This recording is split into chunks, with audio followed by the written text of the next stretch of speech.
अध्यात्म विज्ञान कोई धर्म या संप्रदाय नहीं है, ये स्पिरिचुअल साइंस है जो कुदरत के कानून पर आधारित है। ये विज्ञान पूरे ब्रह्मांड के सभी रहस्यों को उजागर करता है और जीवन के सभी पहलुओं को समझने के लिए एक नई दृष्टि देता है। इसी को आर्ट ऑफ विजन कहते हैं, दुनिया को देखने की एक नई दृष्टि, जो अध्यात्म विज्ञानी परम पूज्य स्वामी श्री कमलेशानंद जी के निर्देशन में सनातन सत्य का अनुसंधान कर हमारे जीवन को प्रकाशित करे। जय सच्चिदानंद। जय सच्चिदानंद। हाँ, जय सच्चिदानंद। हाँ साहेब, પુરુષાર્થના રિલેટેડ ક્વેશ્ચન છે। કર્મનો સિદ્ધાંત મનુષ્ય જીવન ઉપર જે લાગુ પડે છે, જે ભાવ ઉપર, ઇન્ટેન્શન ઉપર, કે ત્યાં જ કર્મ બાંધી શકે છે। હવે એ સિદ્ધાંતમાં તો આગળ વધી છીએ, આપણે પુરુષાર્થ કરીએ છીએ, સમજાઈ ગયું છે।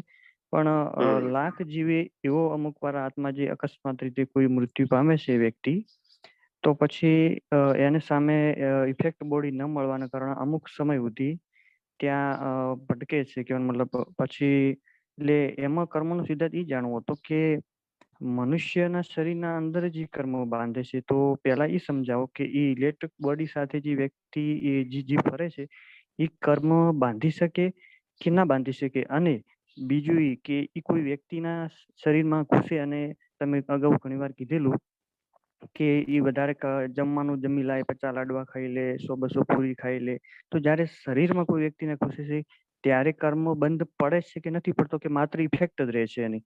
આ સિદ્ધાંત થોડુંક સમજો। આમાં બે વસ્તુ છે। તમે જેનું શરીર છે એની વાત કરો છો કે જે શરીરમાં પ્રવેશ્યું છે એની વાત કરો છો? બે અલગ છે। હા, એટલે જે તમારો પ્રશ્ન કોના માટે છે? મારો પ્રશ્ન પેલા વ્યક્તિ માટે છે કે જે એની શરીર છોડી દીધું છે, જે પ્રેત આત્મા તરીકે આપણે બધા વ્યવહારથી કહીએ છીએ, તો એ કર્મ બાંધી શકે છે જ્યારે ઇલેક્ટ્રિક બોડી સાથે બહાર હોય ત્યારે, અને જ્યારે કોઈના શરીરમાં પ્રવેશે ત્યારે બાંધી શકે છે કે નથી બાંધી શકતો? અને ત્રીસરા ક્વેશ્ચનમાં તમે એ પણ કહી દો કે જ્યારે પેલાના શરીરમાં બીજા વ્યક્તિના શરીરમાં ઘૂસે છે ત્યારે એ વ્યક્તિને તો કર્મ બંધ થતો, એ તો સિદ્ધાંત જ છે ને સાહેબ, એમાં કઈ હોય તો કહેજો જસ્ટ। ના, એટલે આપણે વિજ્ઞાન સમજવું હોય તો બધું ખુલાસો કરવો પડે, ગોળ ગોળ ના ચાલે। હું આજે અડધું કહીશ, તમે અડધું પૂછશો, પછી બીજો પ્રશ્ન આવે બીજું તમે પૂછશો। એટલે મારું કામ પેલા કે તમારે શું જાણવું છે મને કહો, તો હું તમને કહ્યું એ પ્રમાણે। અડધું કહું ને, તમે અડધું પૂછો ને હું અડધું કહું, પણ પછી ભવિષ્યમાં પાછું બીજા લાગે તો પછી આ શું હશે, પાછું બીજું ઉભું થાય છે। બરોબર છે, અમારે એક સબ્જેક્ટ ઉપર ચોગડધમથી જાણી લેવાનું, એમ કહેવાનો મતલબ। હા હા, બરોબર છે। હવે જુઓ, શાંતિથી સાંભળો। પહેલી વસ્તુ એ કે જેની અંદર પ્રવેશ થયો છે, જે જીવની અંદર, બરાબર, એને ભોગવટો કહેવાય। શું કહેવાય? ભોગવટો, ભોગવટો। કારણ કે એ સામાન્ય મનુષ્ય છે। કેવો છે? સામાન્ય। એનો હિસાબ અત્યારે ઉકલી રહ્યો છે આ જીવ સાથે, પણ આ રીતે પેલો અત્યારે ફિઝિકલ બોડી ફૂલ ફોર્મમાં એને નથી, ઓનલી ઇલેક્ટ્રિકલ બોડી છે, સોલ છે। શું છે? ઇલેક્ટ્રિકલ બોડી છે અને સોલ છે। હવે આ ઇલેક્ટ્રિકલ બોડીને કારણે એ જે વાસના વાળો ભાગ છે એનો હિસાબ આની સાથે છે, એ ઉકલી રહ્યો છે। હા, બરોબર છે। પેલાને માત્ર ડિસ્ચાર્જ છે, પ્રેત આત્માને ચાર્જ નથી અત્યારે, ડિસ્ચાર્જ છે, બરોબર। અને જેમાં બેઠું છે એ શરીરને ચાર્જ ડિસ્ચાર્જ બે હોઈ શકે।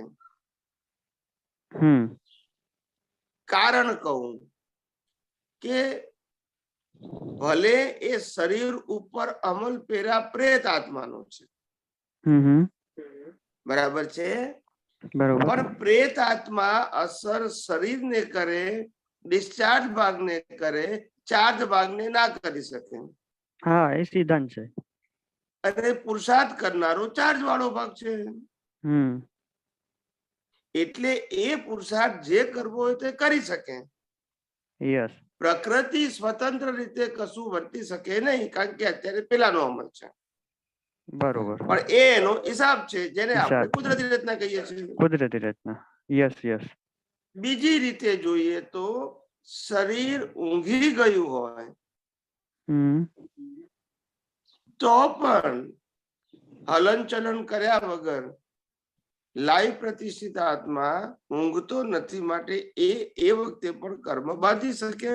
શરીર બેભાન હોય તોય બાંધી શકે. યસ.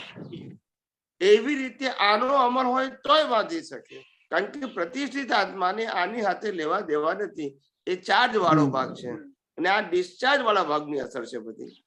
હા, ઈ તો ખરું. ચાર્જ વાળા ભાગનો કંટ્રોલ પેલો કરી શકે નહીં. કોઈથી ન થાય. આત્માનો ના કરી શકે ને ચાર્જ વાળો ના કરી શકે. જે કરી શકે ડિસ્ચાર્જ વાળો ભાગનો. કેમ? કારણ કે હિસાબ ડિસ્ચાર્જ વાળા સાથે છે. હવે બધી મારી વાત સમજાય કે નહીં? હા, એ સમજાઈ ગઈ કે જે ફિઝિકલ ફોર્મમાં છે એ વ્યક્તિ સાથે આવું થાય, એ સિદ્ધાંત સમજાઈ ગયો છે. હવે પેલાનો સમજાઈ ગયો કે પેલો જે ડિસ્ચાર્જ વાળો ભાગ જે રખડે છે ઇલેક્ટ્રિક બોડી સાથે, એને સાથે શું શું ફેર પડે છે સિદ્ધાંતિક? ચાર્જમાં શું શું ફેર પડે છે? કશું નહીં, એને કશું ના હોય. તો એને ડિસ્ચાર્જ જ રહે ઓનલી ફોર એમ? એને ડિસ્ચાર્જ છે. એ શરીરમાં ઘૂસે તો ડિસ્ચાર્જ, ને ઇલેક્ટ્રિક બોડી સાથે ફરે તો ડિસ્ચાર્જ. એને એકચ્યુઅલ બોડી નથી ને. હા હા. એટલે એને વાસના પૂરતું બોડી ડિસ્ચાર્જ નું બાકી રહ્યું છે, ડિસ્ચાર્જ થઈ જાય એટલે પતી ગયું એને. હા, એટલે પછી તેને ત્યાં લાઈફ મળી જાય છે સામે. પણ હવે નવું ચાર્જ નથી કરી શકતું. એટલે એને અવગતિ કે છે. અવગતિ, જે ગતિ હજુ ગતિ મળી નથી. ગતિ મળે પછી ચાર્જ થશે એનું.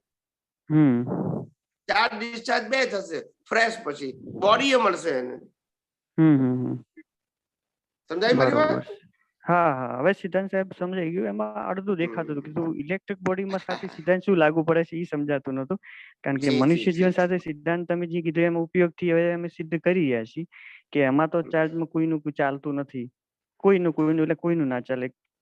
કારણ કે તમે સિદ્ધાંત અગાઉ કીધેલું જ છે કે જ્ઞાની પણ કોઈને એમ કે જ્ઞાની બનાવી ના શકે, પણ ખાલી જ્ઞાન આપી શકે.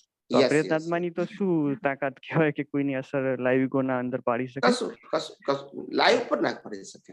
ના પડે. એ તો જ્યાં સ્વતંત્ર કુદરતી આપી એટલે ફ્રીડમ, મીન્સ ફ્રીડમ, કોઈનું ના ચાલે. આ તો વાસનાનું બોડી હોવાથી આટલો ડિસ્ચાર્જ ભાગનો ઉદય આવો છે એનો, એટલે આ રીતે ઉકલે છે. પણ જે ચાર્જનું પેકેજ તો ફિક્સ થઈ ગયું છે. પણ ગતિ ક્યારે ફિક્સ થશે એની?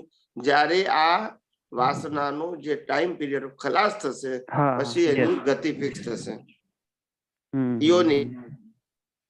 સમજાયું? સમજાય. હા, ઓકે. ચલો, જય સચિદાનંદ. જય સચિદાનંદ.